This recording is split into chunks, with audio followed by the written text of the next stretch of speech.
So my name is Linda Ramsden, and I am the founder and director of ICAHD UK. Therefore, we are part of the ICAHD family, and the campaign we work on is to end the demolition of Palestinian homes done by Israeli authorities within the occupied territory and in the state of Israel. And ICAHD also has a focus on the big picture. And it's always worked for a just and sustainable solution for both people groups. And looking at the situation now, ICAHD UK, our other chapters have concluded that the way ahead is for there to be a one-state solution from the river to the sea, thus in all of historic Palestine. So again, the title for today's webinar is Demolitions in the West Bank. And our speakers are Jeff Helper from ICAHD, then hopefully Auda El-Hathleen from the South Hebron Hills. He is with the Good Shepherd Collective, and it's the Good Shepherd Collective that we will be rebuilding with in the autumn. And then the final speaker is Rasheed Kudari from the Jordan Valley Solidarity Campaign. And Rasheed, and this campaign is who ICAHD had its latest international building camp with when a community center was constructed in Bardala. So our speakers are very good friends with ours and collaborators in resisting demolitions. In the last few weeks, demolitions have spiked in number, and all at a time that a pandemic is happening. And so when you look at the fact that homes, shelters, water pipes, and even COVID testing centers are demolished, it is a very violent action against Palestinian communities and a painful subject for us to be addressing today. Just before Jeff comes to speak, we're going to show a very short clip of a demolition that took place in El-Hair, and that's where Auda is from. Okay, can we get rolling?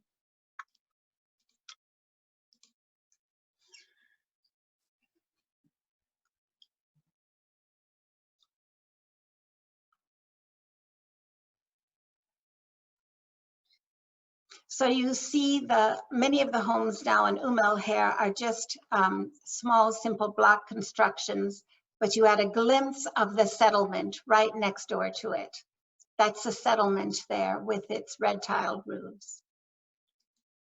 Okay, so Jeff Helper is the co-founder and director of the Israeli Committee Against House Demolitions, ICAHD. Jeff is an anthropologist, an academic, an author, a strategist. He's on the steering group of the One Democratic State campaign. And Jeff has also been a lifelong activist. And during his activities and protests, he's chained himself to Palestinian homes. He's stood in front of Israeli bulldozers. As a result of such activities, Jeff has been arrested many times and he's been imprisoned. So he comes with that type of background and knowledge as he speaks to us today about the issue of demolitions. Jeff, over to you. Thank you. All right, well, thank you, Linda. Thank you all for joining us. I'm the head of ICAHD. I guess you could say I'm the head of the family, which means that Linda is my eldest daughter. And I'm here in Jerusalem. And I thought I'd give you some background. I mean, I know a lot of you. I'd rather, believe me, be saying this in your living rooms like I used to, but we'll do it by Zoom until the COVID virus disappears from our lives, as Trump promises it will. We began our work in 1997 when the Oslo peace process was in a state of collapse. Netanyahu had been elected, Rabin had been assassinated at the end of '95. Netanyahu was elected the first time at the beginning of '96. By '97, it was clear that the occupation was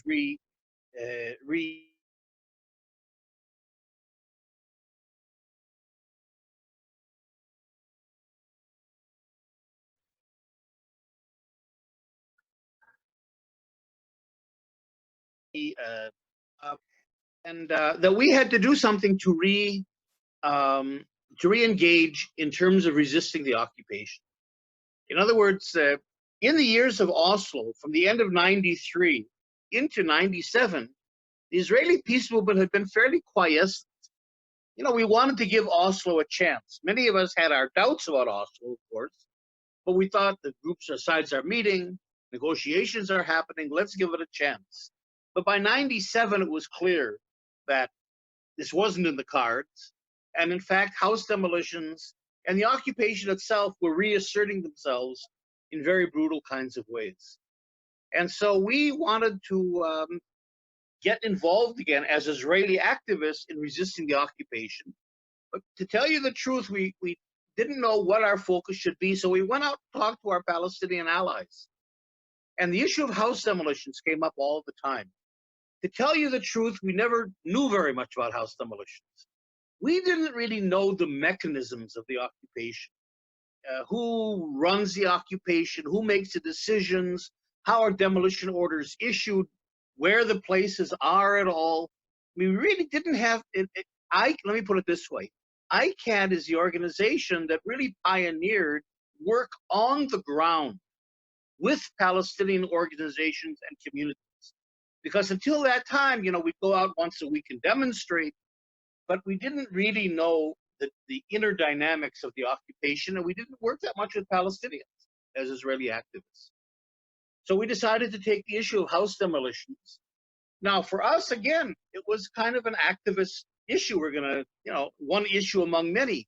We didn't realize at that time that we were backing into what is really the essence of, you want to call it the conflict of the conflict. Because if you deny a family a home, but writ large, you deny an entire people the right to live in a country, and you engage in ethnic cleansing, which is what house demolitions is on that broad level, you're really getting to the essence of the conflict, of the issue here. And that is one people pushing another people out of the country, and the right of Palestinians even to be in this country. So one of the things that the house demolition issue did, as we began to go out and get to know families and begin to see what was happening and began to finally see a demolition. You know, it's not often that Israelis actually saw a demolition. And then to resist the demolitions and to begin to get into all of that,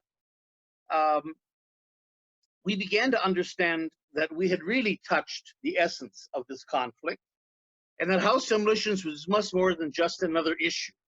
It was really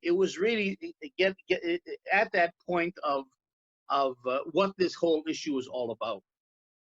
And so all these years we've resisted the house demolition issue, house demolition policy. You know, we go out physically, as Linda said, and we resist demolitions. We get in front of bulldozers if we can get there in time.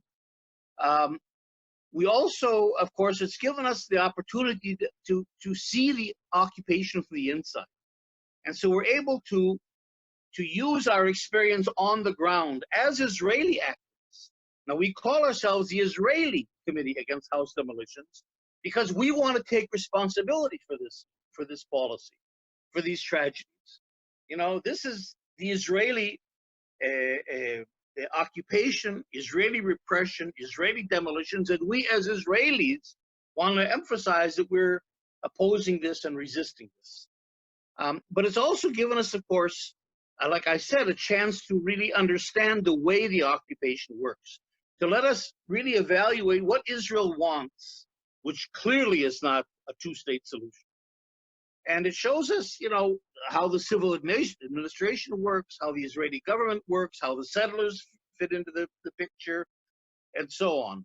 So that what we've done over the years, and I know many of you because of this, is that we've then developed a whole advocacy program around our demolition activities. In other words, activism is important, but only if it's connected to a political program.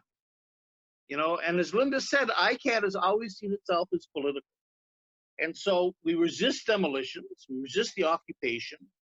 But from what we've learned then, we've developed maps and materials and films and presentations. We've written books and articles and brochures and so on all the time that really begin to expose how the occupation works, what Israel's intentions are, and of course, what the human price is for demolitions and for occupation. So that we've gone out as ICAHD all over the world speaking against not just this policy, but this policy as a window for understanding the wider occupation. But what's become clear to us over all these years, there's a bigger level to this, and that is that we're not in a conflict. That's why I was hesitating to use that word. A conflict, and we talk about the Arab-Israeli conflict or the Palestinian-Israeli conflict. Well, a conflict has two sides, and they fight each other. And the way you resolve a conflict is through negotiations, you compromise, you get to some kind of a peace. Well, Zionism is a settler colonial enterprise. It's unilateral. When the Zionists came to this country 125 years ago, they did not come to get along with Palestinians, to even recognize the existence of Palestinians. Palestinians were irrelevant.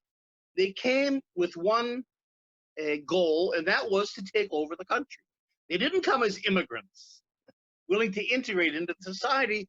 They came as settlers who wanted to take over the country.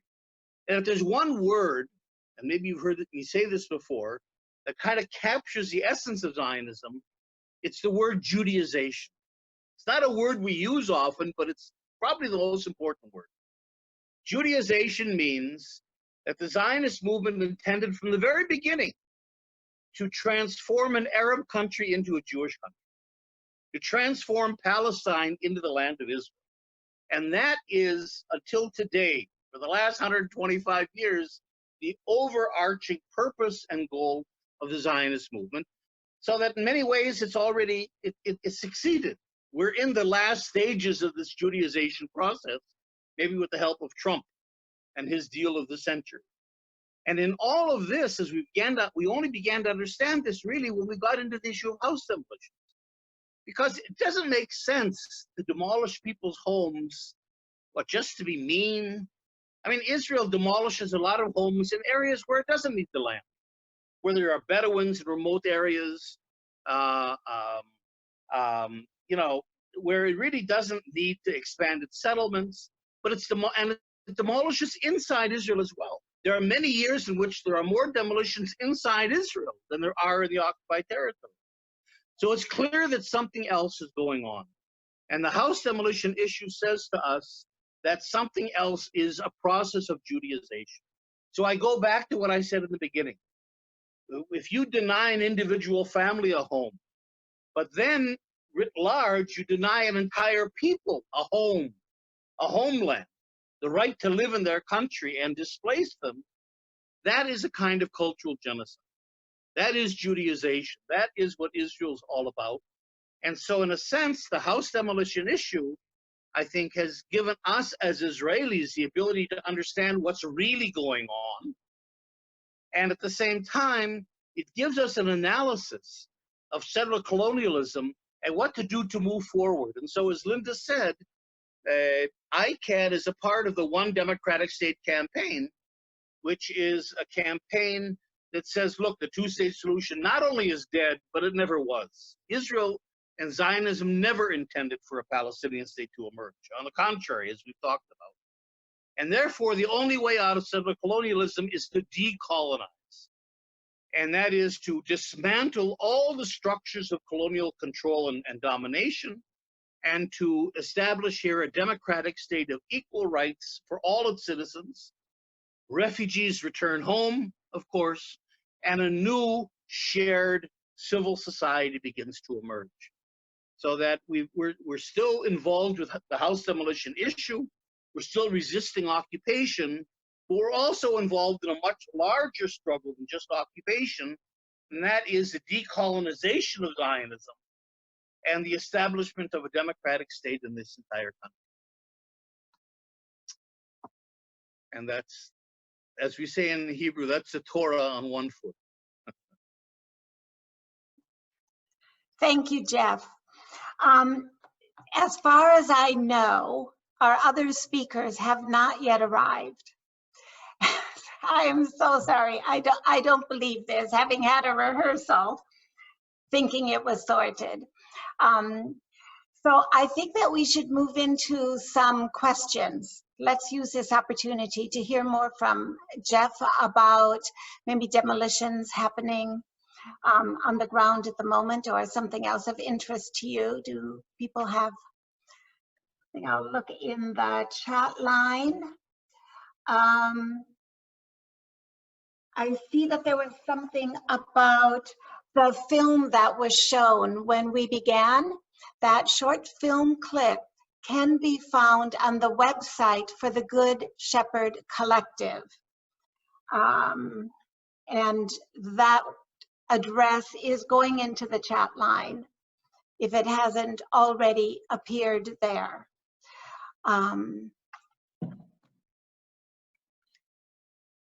Oh, so I've just seen that John Hadley has written to ask how things are going in Bardala. So I mentioned that's where the last international building camp was. It was in October of 2018.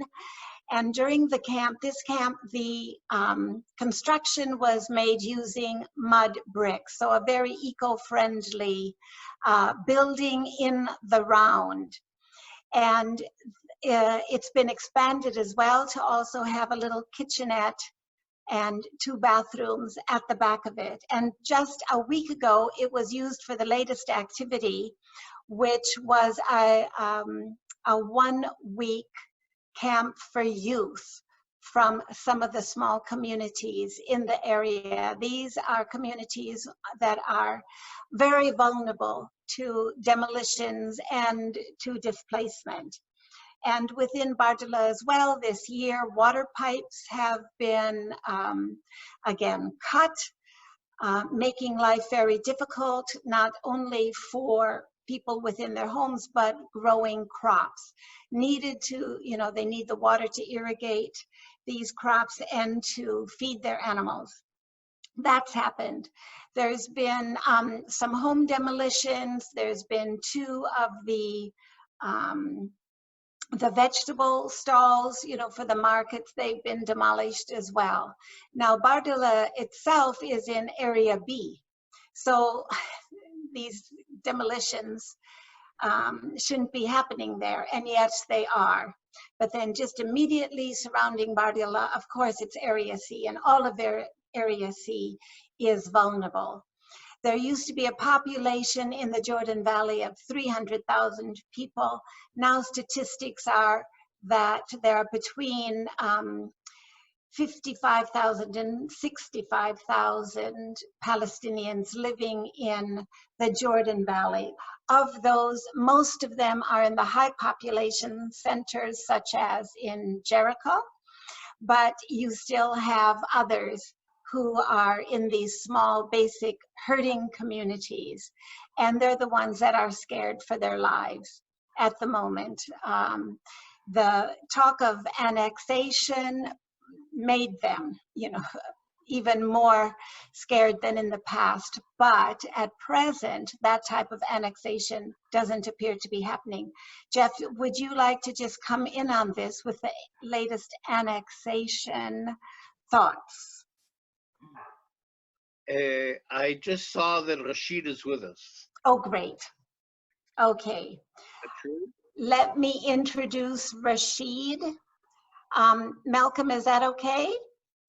So Rasheed Kudari is the coordinator of the Jordan Valley Solidarity Campaign. This is a grassroots group of Palestinians from various communities there that work to support one another to help them stay on the land and not be dispossessed from that area.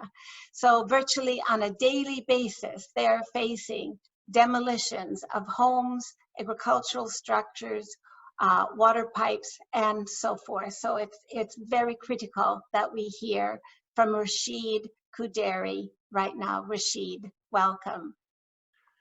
Thanks, dear Linda, and I really appreciate what you are doing as a ICAHD organization against house demolition. And I would like first to thank you all for this meeting and to take our voice louder and trying to be more involved about what's going on in the Jordan Valley.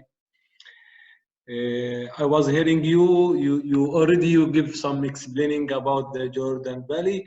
What I will add it, that's the Jordan Valley region. It's one of the main strategy region for the whole Palestinian in the West Bank.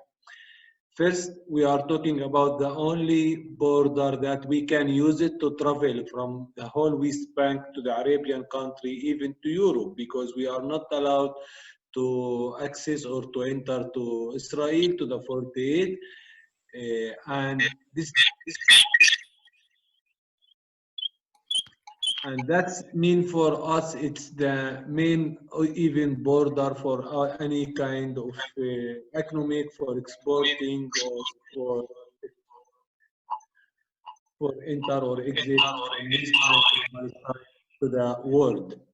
And the second part, why is the Jordan Valley very important and the strategy? Because we are talking about 30% of the region is from the West Bank. It's like a huge demography area where we was having before the 67 our main breadbasket agro-business, breadbasket vegetables and the fruit, which that was hundreds of families came from West Bank, from the main town in the West Bank, to work and to live in the Jordan Valley, to have a work or a job.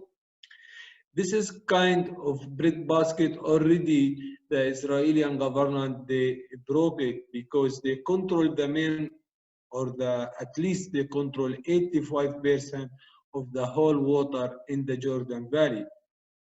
And in the same time, we are not allowed until this moment, especially in Area C, to access to the water resource. And the Israeli company that they control the water, it's called Mikarot. They refuse to share our water with us. They refuse to sell our water to us, and just they keep it for the Israeli settlers for building settlers agro-business by growing the dates tree.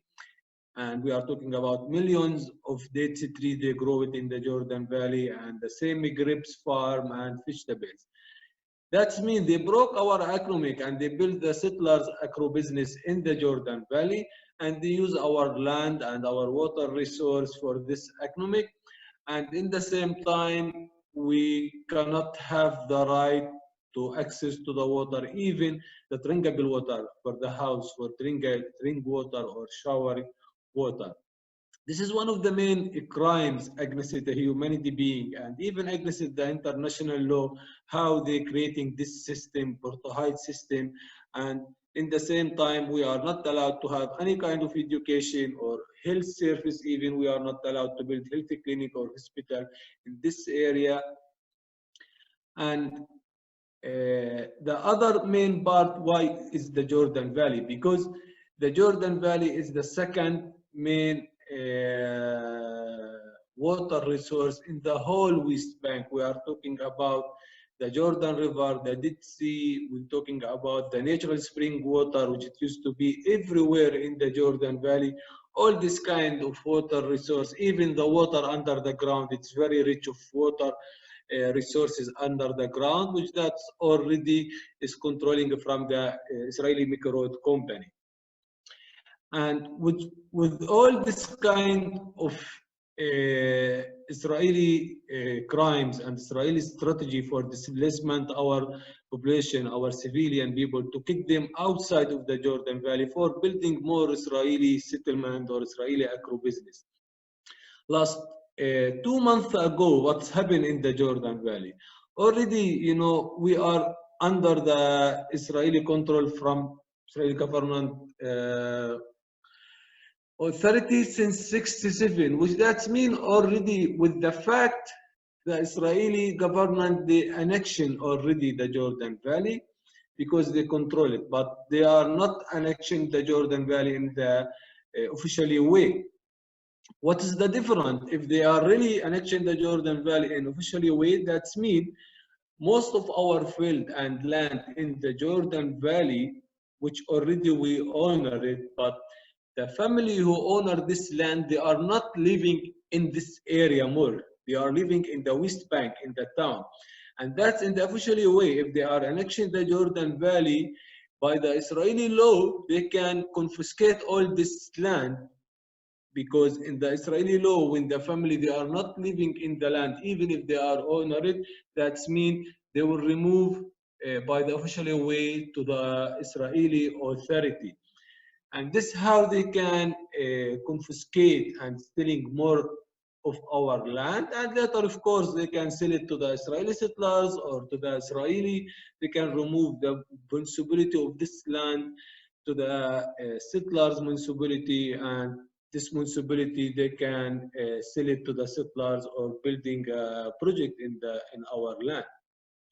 And one of the really dangerous thing, even they can close the villages in the Jordan Valley, which that means they can put a checkpoint, and we will be not allowed to enter and to exit from our village to the West Bank for having the education or to have our health service in the hospital in the West Bank. And the same, they will make it more even difficult for selling our products from this village to the West Bank. And even they will ask for more permission for entering materials or anything we have to bring it from the town to the village in the Jordan Valley. And this is how they can making or using a new kind of strategy for making our life not possible.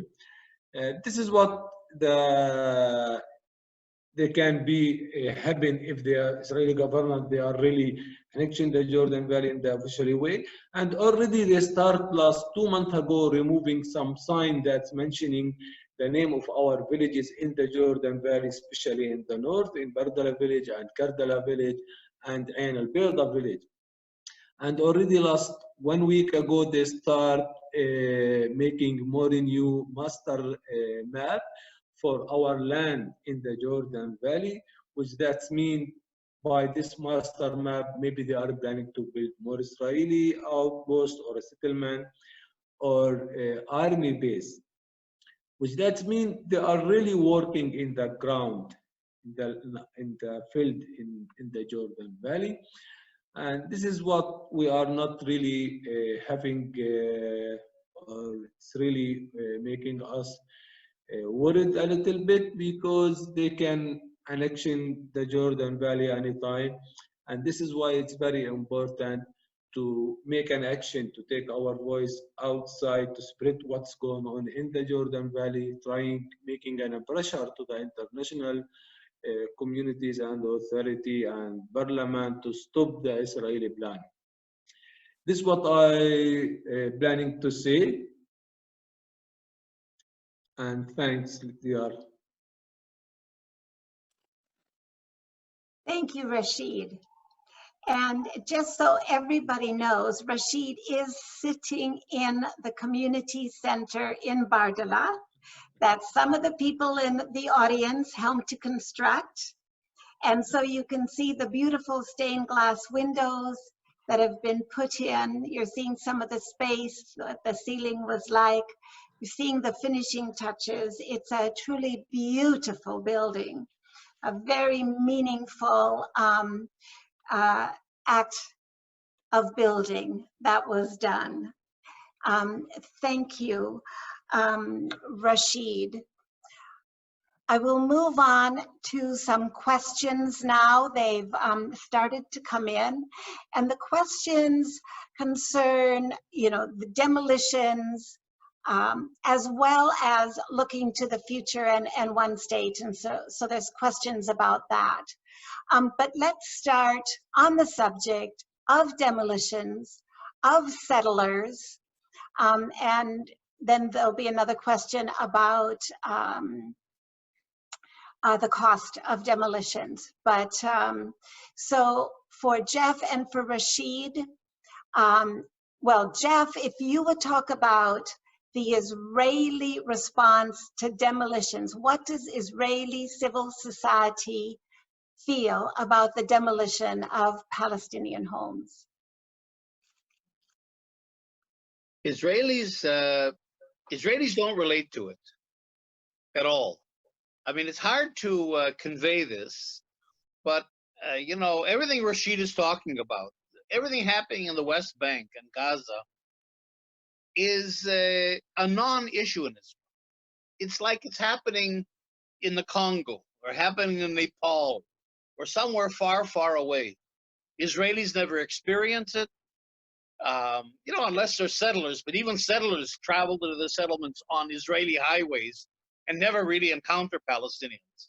You can live your whole life in the middle of the West Bank of the Jordan Valley and never encounter a Palestinian. So much so in Israel, which is really insulated as a bubble. Israelis feel a great sense of personal security. There's no more attacks, basically. And so they've really kind of just forgotten the whole thing. And for them, what they're just the whole general, all you need is a slogan. So you don't have to deal with the real issue. And of course, what all Israelis say are Arabs are terrorists. And everything you do is terrorism. We have a right to defend ourselves. And the army, which has some of the highest favorability rates, they're much more accepted by the public than the Knesset is or than politicians are. So the army, whatever the army does, has a reason. So if homes are being demolished, it's because the people are terrorists. That's it. Now, it's very easy to argue against that. And, that's what we do all the time. But you need a space for that. We don't get on the radio very often. We don't get on TV often. We don't have time to do Zoom meetings with Israelis like we do with you because they're not interested in listening. So really, there's a whole disconnect. So I would say Israelis just dismiss the whole issue of demolitions. It's the Palestinians' fault. They're the terrorists. It's not our problem. And I really just completely wash my hands of the whole Arab issue. That's the way the Israelis relate. Rasheed, would you like to say anything about your encounters with Israeli settlers, violent settlers? Do they come into the Jordan Valley and bother you in any way? Are they ever involved or present when demolitions take place?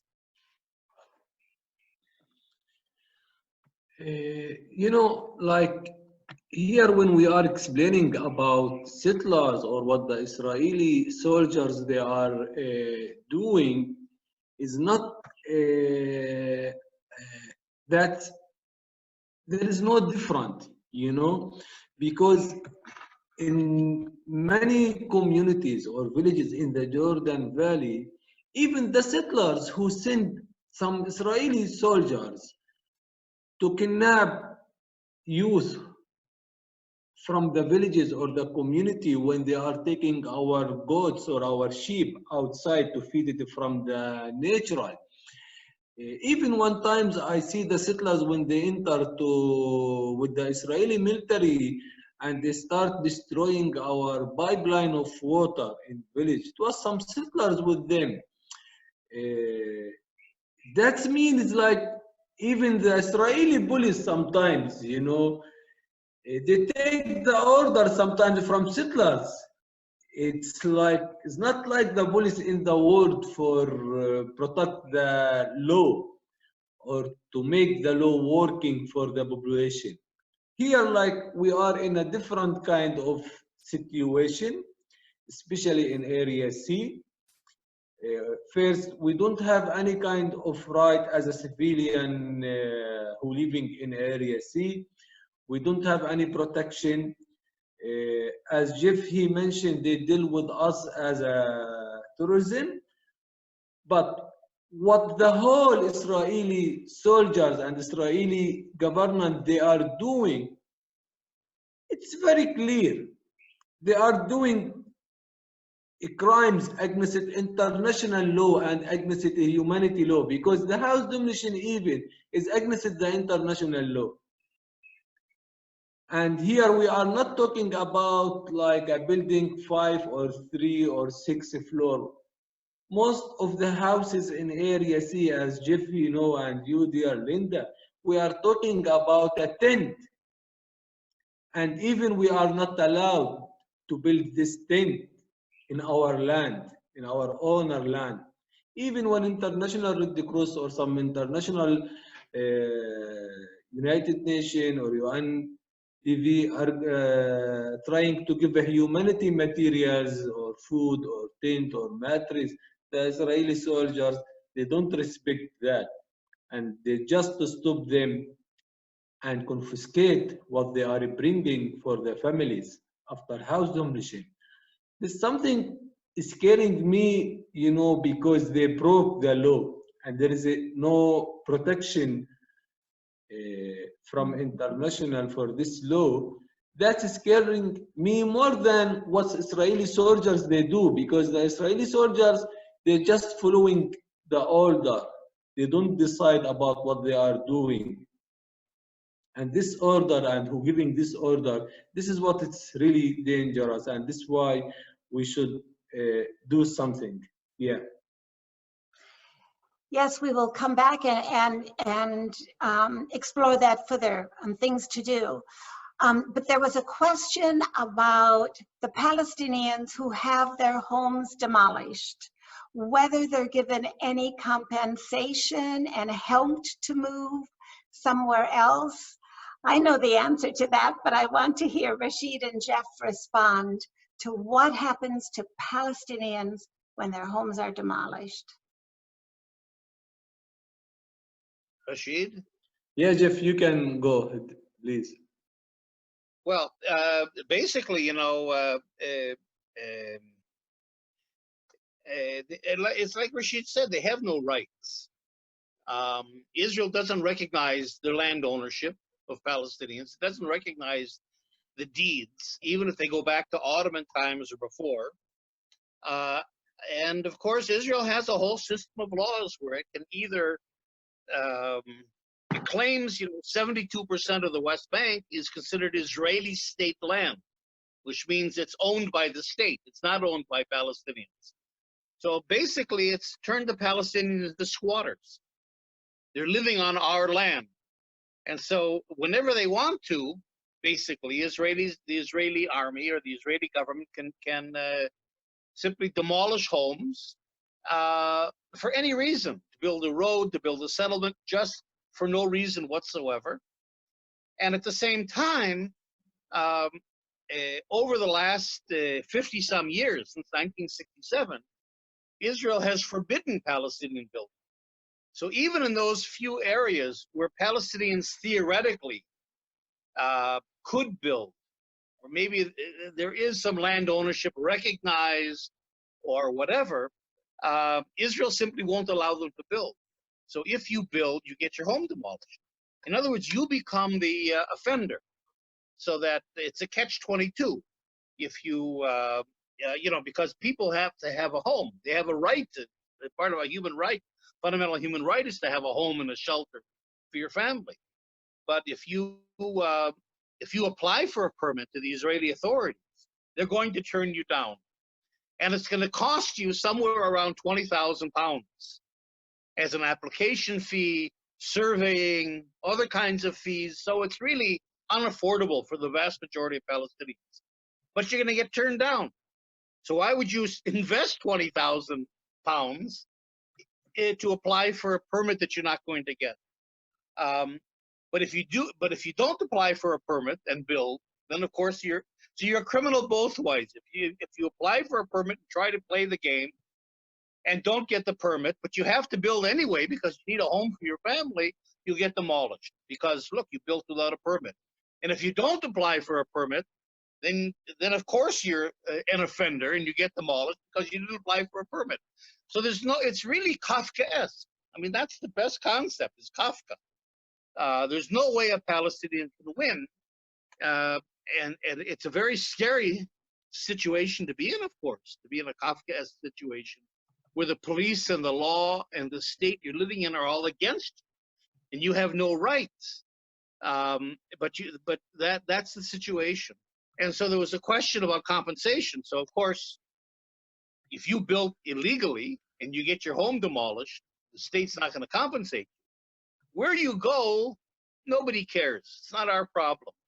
And so, of course, I'll let Rasheed talk about that, but you have a lot of overcrowding. You know, you have a lot of families, you know, with 5, 6, 7, 8 kids that have to move in with their parents or move in with a brother-in-law who also are living in inadequate housing. And it really creates a very, very terrible social situation within the family. And then some families do self-demolitions to try to avoid paying these fines, which they can't afford. Look, we roughly about 56,000 structures have been demolished since 1967, only in the occupied territory. Again, tens of thousands more inside Israel, going back to 47. But just in the occupied territory, about 56,000 structures, as Israel calls them. Now, that can be homes. That can be, like you said, Linda, livestock structures, barns, fences, water pipes, a Bedouin tent, as Rasheed said, any kind of structure can be demolished. Now, you know, so we don't know exactly how many homes. I mean, all these structures are important. You know, a barn is just as important for a family as a home in terms of your livelihood. But, you know, if you think about a building, like in Gaza, for example, you see in the attacks in Gaza, you'll see a 10-story apartment building collapsing. Well, that 10-story building maybe had 30, 40, or 50 apartments.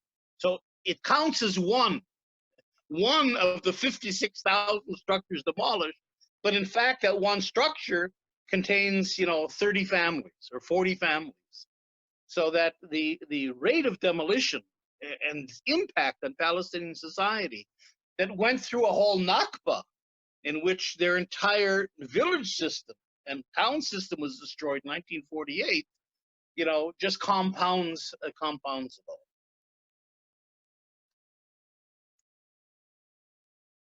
Rasheed, do you want to add something to that about the experience of the families?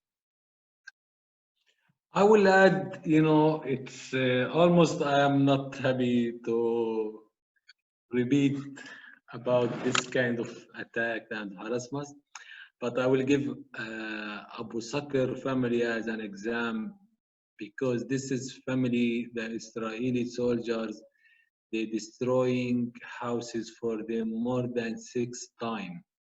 But the last time, this is kind of a new strategy. They start use it for house demolition. They destroy the Israeli soldiers, Abu Sakr family house. The last time it was in 2015, and it was in November, in the winter time. They destroyed the house in 2 weeks, 32 times, because we are talking about a tent. The soldiers, they come, they destroy it, we reply with the family, with activity, and we build it again. They come back and destroy it. And even they close the last 1 week, they close the main high road where we can access to the community. It's called Al-Hadidiyah. This is, you know, like, it's, for me, it's more than crimes, because we are talking about something, it's organized, something against civilian people. It was having the plan to do it. It's not a war between army and the army. We are talking about family, children, women, and civilian people. But the main thing about this family, they are still until now resisting and living in the same area where Israel is destroying this house 32 times. Like, for me personally, sometimes I cannot really believe what's going on here, even if I see all this kind of crimes and this thing happen. But I still sometimes, you know, when I explain it, it's hard. When I explain it, I don't believe it because there is no goal to do it, you know. Our people who still resisting, they are taking a decision. Since 67, they are not going to go outside of the Jordan Valley. The only decision, they are going to resist and stay forever. We will not be a refugee. We can be in one state or two states. This is no problem about it. But Israeli government, they should take a decision about having a peace with our people in Palestine. Thank you. There's a couple of more issues I'd like to draw out from you, Rasheed. Questions that have been in the chat line. So if we do those next before we move on to Jeff for to answer some of the other questions that have been in the chat line. Rasheed, for you, what happens? Explain more about the water situation. How do people get water when the pipes have been cut? And yeah, how do you deal with that whole situation? And then also, if you could talk about produce from the Jordan Valley, which is sold abroad. There's a question about, you know, there's the campaign that we boycott products from the Jordan Valley. We just want to be clear about the labeling situation for that, the strategy that Israel is using when it grows produce in the Jordan Valley, when it ships it. Okay, do you understand? So if you start with the water and then talk about produce from the Jordan Valley, Jordan settlements. About the water, let's say we have two kind of a problem with the water. The main problem, it's the water in the community, which is Israeli mentioned it as an area C. In this area, we are forbidden until now allowed to have water. And even sometimes, or in some of these communities or villages, the Israeli pipeline of water, which is going sometimes to the army base or going to the Israeli colony, is crossing our village under our house. And we are not allowed to access to this water. The same, the electricity. What the family they are doing, they're using the truck and traveling from area C to the area B or to the area A. And they have to pay for 1 cubic meter of water. The 1 cubic meter of water is like 1,000 liters of water. They pay 35 shekel, which is really very expensive and very hard to bring it from area B or area A to the area C. This situation is still the same until now, and people, they have very, very limited of water, like just like for drinkable water or for the house to clean and for the animals, which they cannot really having, of course, a swimming pool or enjoying the water. And in area B, because we still growing our field, like if you go from the south of the Jordan Valley, we will start from Al-Oja village and to Jift Lake, to Fasail, to Zbedat, Marjnaji, and Ain al-Bida village and Bardala village. In these villages, it's like around 6-7 villages. We grow our land. We grow vegetables, cucumbers, tomatoes, eggplant,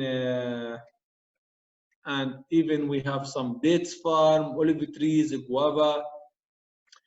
In this village, one of the main struggle is like every year, at least 3 to 5 times, Israeli military, they enter with bulldozer and destroy the pipeline of water. What we are doing to fight and to have our right of water, we reply and build it again. And even we organize demonstration and protest to ask for our right of water. And this is like happen at least every year, 3 to 5 times. And here, one of the main thing, even we are fighting alone. I mean, alone, we don't have a really support from Palestinian PO or from Palestinian Authority or from Palestinian even organization. Like this pipeline of water, we buy it from our international solidarity who supporting our movement to send donation, and the farmers in the village even they help to build it, and sometimes they give some money the farmers to discover the whole price of the pipeline. Like the water situation, it's really very, very hard. And especially in the summertime, because in the summertime, people they need, or animals or plant, they need more water. And this is why it's more hard in the summertime. About that, the Israeli products, of course, you know, this is like a little bit, it's hard because the settlers, when they start exporting the products outside, at least last 3 or 4 years ago, they start exported in different name. I mean, they start creating a new company in Israel or sometimes in Arabian country with the Arabian partners, and they sell the settlers products from the Jordan Valley in a name of a company in Israel or a company, Arabian company. And some of this company, even it's a Palestinian company in the Jordan Valley. This is because the rich people or the owner of this company, you know, they don't care about any thing around. They care about how they can make or having more agro business, how they can be more rich and more rich. And yeah, it's still like for us here, sometimes it's even start to be more hard to have more details or pictures even or any kind of information about this company, because they know like we make a research sometimes about this kind of company and Israeli products, how they export it. They are closing the area where they are working, and we are not allowed, of course, to access to the Israeli factory or in the settlement or in the Jordan Valley.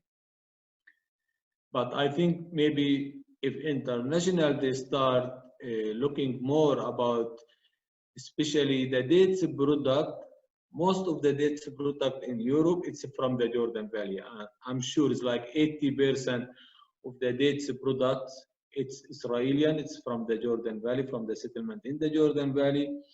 The flowers products, it's 100% from the Jordan Valley and from Israeli settlement. The grapes, at least 90% is Israeli products from the settlement, from Jordan Valley, and different kind of vegetable. But mostly we are talking about dates and the grapes and the flower. This is one of the main projects for the Israeli settlers in the Jordan Valley. What I want to say, the last point, if international starts sending to us the name of the company, they are mentioning the dates in Europe or in the anywhere, and we can make a research from here about this company, if it's really Palestinian, and if it's really this dates coming from Palestinian farmer, from the settlement. This is thing we can help about it. Excellent. Thank you very much, Rasheed. I'm going to turn to Jeff. If he could use your last few minutes with us to talk about more about one state. There's quite a lot now coming up in the chat line about that as well. If you could respond to comments like, can it really happen? It's one state seems impossible. Also respond to an article that was in The Guardian yesterday about Ahmed Moore put in an opinion. Hopefully you've seen that. So Jeff, if you say a few more things about that, but we've only got probably 5 minutes in which we're going to have to wrap up. So if you'll speak, and then Rasheed, come back to you for your last few comments, and then I'll close. But Jeff, please. Okay. First of all, Auda sends his apologies. His brother broke his hand, so he had to go to the hospital. He just got back. So he sends his apologies to everybody. Look, the only way out, as I said, practical or not practical, the only way out of this mess is one state. I mean, it's almost mathematical. The two states would have worked. It wasn't just, it wasn't fair, but Arafat accepted the two-state idea.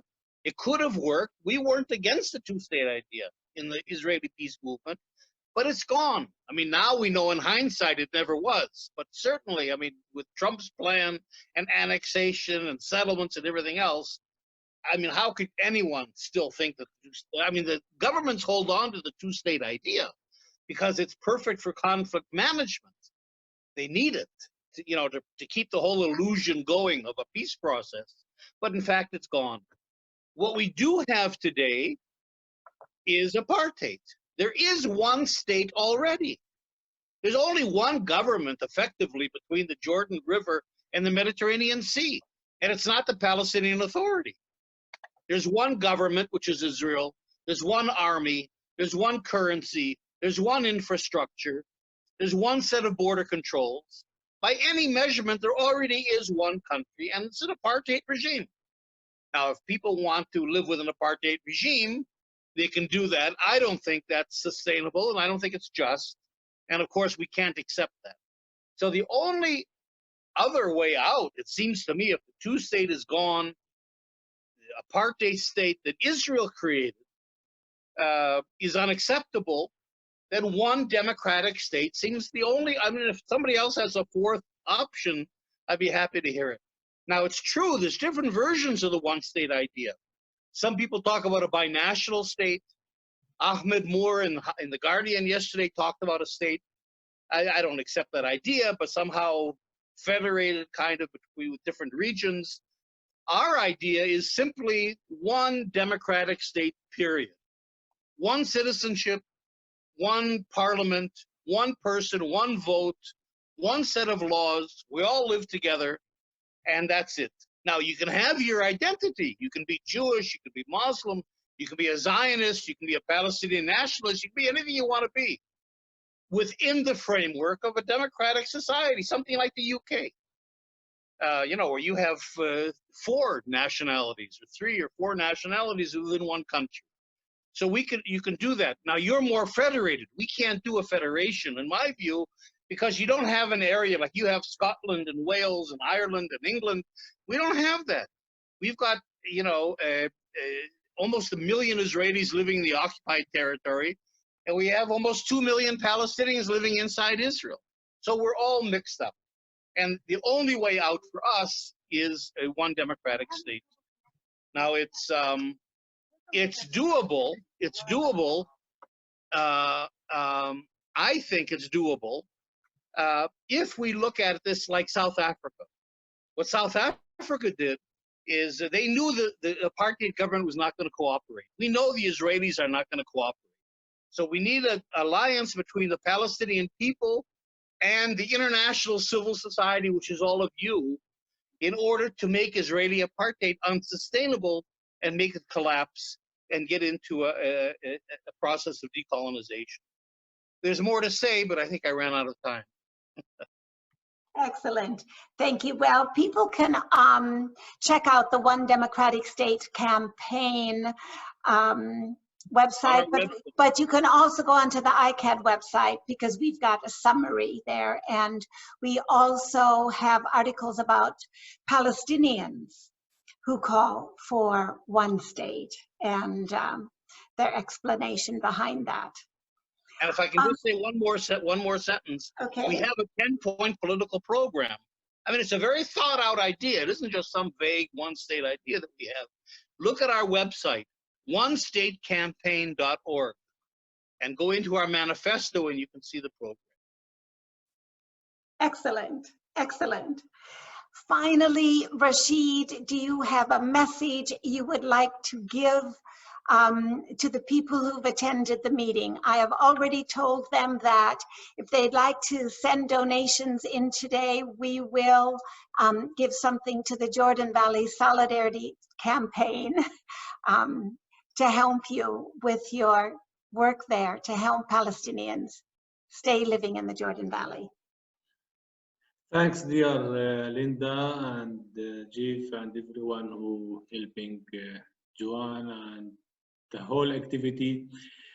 My message, like, of course, we will appreciate the whole kind of support and solidarity for our struggle under occupation, for our groups and for our community.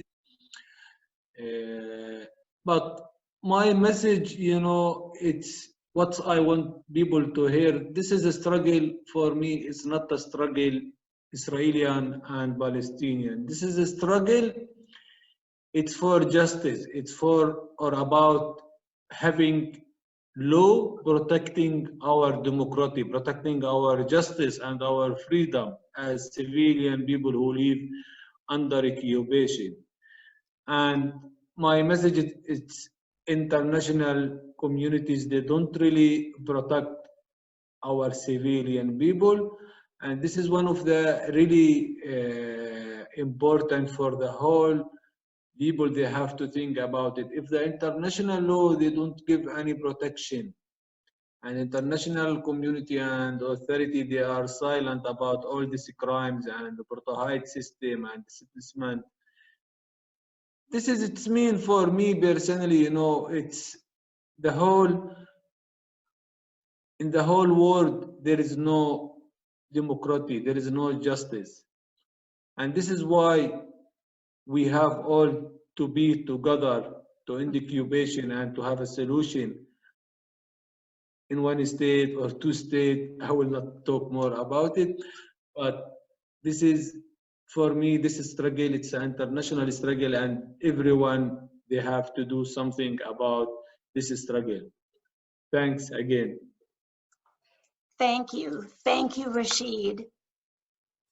Thank you, Jeff, for these powerful messages, all this information to help us continue in our campaign to end demolitions and to stand up for justice. Thank you.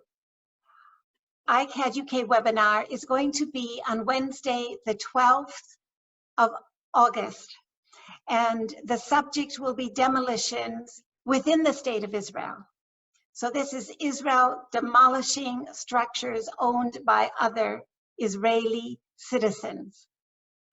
The speakers will be Jeff, as well as Nabila Espinoli from the Al Tafula Center in Nazareth, and Halil Alamour, who is from El Sarah in the Nakab or the Negev. So we'll learn about the latest information, demolitions within the state of Israel, and how demolitions affect women and children. So again, another, what we hope will be fascinating webinar that we're offering. Please join us. You'll be able to find the link on the ICAHD website. It'll go out in our publications that we'll be sending out shortly. I want to thank you again for joining us today, and join us long term in all that we're doing with ICAHD UK and the other ICAHD families, because we've had representatives from the other countries with us today as well. Thank you so much. Please stay well, stay healthy, and see you soon. Thank you. Thanks.